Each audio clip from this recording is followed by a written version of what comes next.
In terms of your focus, in terms of the things you're hoping to get from your colleagues, Democrat and Republican House and Senate, over the course of the next 12 months, as it relates to the city and the people you represent, what tops your list, and to what extent are you optimistic that good things from your perspective can be achieved this year? Well, even in the Tea Party House, we have made progress on budget autonomy, and if you ask the average knowledgeable D.C. resident, they would say that's at the top of their list. We can't get voting rights now because the House would turn a thumbs down and even letting a bill go to the floor.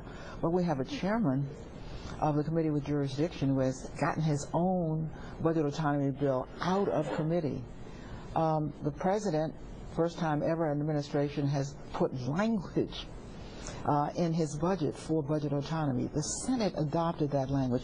That language is part of the Senate and House appropriations bills that are being negotiated actually now. So they're supposed to be out January the 15th. We also were able to save thus far, as this word, I'll knock on it, the referendum, the budget autonomy referendum. And so for folks listening, autonomy means the district gets to spend the money it raises locally as leaders would have the city spend its money without folks in Washington having a lot of say in the matter. Thank you for explaining. That's worth explaining, because virtually every listener you have out there, the great beyond, except those in D.C., have to be perplexed. They take this sort of thing for granted. Yeah, because it's their local money. It's not any money of the Congress of the United States, yet we have to bring our money to Congress before we can spend our own money. And when Congress shut down, I had to fight like mad to keep the district open. We were finally able not only to keep the district open, but the district alone is able to spend its money now through 2014. The federal government is still spending at 2013 rates until January the 15th. So that would count that as a move toward budget autonomy too. So I mean, the stars have been aligned before, Bruce, but not like this. Come on, do it. Even members of the Republican leadership of the Appropriation Committee, who tried to get our bill out before the shutdown, said, you know, this is D.C.'s money, let them spend their money. People understand it in their gut. This isn't a dime of federal money. It goes against every American principle to keep it holed up here while we wait for somebody who had nothing to do with raising it to sign off on it. There are issues where people bring different perspectives to the table, and you sometimes can't get a vote, or you can't get what you want because there are strong feelings on both sides. This is more a situation where inertia has set in. No one really believes we should have the status quo. Congress has so much better things to do than decide how much money that the district raises locally should go in the education pot versus the public safety pot versus the trash and recycling pot. So the status quo has almost no defenders, and yet the inertia being powerful kind of keeps us where we are. So much so that when the district budget comes over, they don't touch it. They don't even invite, they used to invite the mayor over and the chief financial officer. It just passes through. It's a pass-through, and yet if they get bogged down, we get shut out. What is your outlook for this year, and what priorities do you and the region's congressional delegation have when it comes to federal employees? Well, this has been one of my great priorities because so many of them live in the district and in this region. And yeah, we had something of a breakthrough this year. They got shut down for 16 days, but we got them back pay. They got a 1% increase in pay. Congratulations, federal employees, instead of a fourth year of cuts. No more sequester, at least for 2 years. They got some relief coming up. So I think the outlook for federal employees is better, but it had to be better. They had gone to that piggy bank every time they needed some money. They went this time. But it was for federal employees who are not yet hired. So the new ones will get something more taken out of their pensions. But at least they let the people who've already been beleaguered now for 4 or 5 years alone, perhaps for as much as a couple of years. We talk about the price tag connected to the government shutdown.